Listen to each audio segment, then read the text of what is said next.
মেগান 2.0 সিনেমাটা ওটিটিতে রিলিজ হয়েছে রিসেন্ট। সিনেমাটা দেখলাম।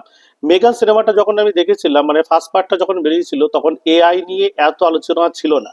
কিন্তু বর্তমানে এআই চ্যাট জিপিটি যেভাবে মানে মানুষের মাথায় ঢুকে গিয়েছে, সেখানে মেগান সিনেমাটার ভেতরেও সেটা নিয়ে বারবার উল্লেখ হয়েছে, বারবার এআই এআই করে পুরো সিনেমাটার মাথাটা খারাপ করে দিয়েছে।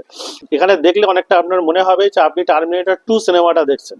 টার্মিনেটর 2 সিনেমাটায় মানে দেখানো হয়েছিল টার্মিনেটর যে ফার্স্ট পার্টের যে ভিলেন ছিল, সে পরবর্তীকালে নায়ক হিসেবে অবতীর্ণ হয় এবং অন্য একটা রোবটের থেকে বাঁচানোর চেষ্টা করে। এখানেও সেই সেম কনসেপ্ট, তবে ওখানে যে রোবটটা ফিউচার থেকে এখানে দেখানো যায় যে বর্তমানেই দেখানো হচ্ছে যে দুটো রোবটের মধ্যে যুদ্ধ চলছে। এই নিয়েই সিনেমা।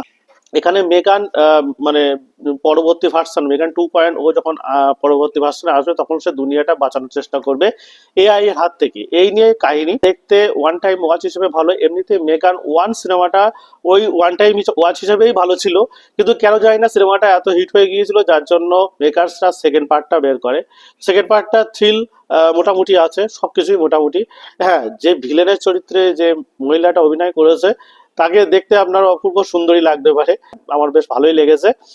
এছাড়া কাহিনী খুব একটা মানে জবরদস্ত সেরকম কিছু নয়। আপনি টাইম পাসের জন্য দেখতে পারেন মেগান 2.0, এবং অতটাও খারাপ নয়। হ্যাঁ, যাই হোক, সিনেমা নিয়ে এরকম আরো অনেক ধরনের আলোচনা করার জন্য অবশ্যই লাইক, সাবস্ক্রাইব এবং ফলো করতে ভুলবেন না। ধন্যবাদ।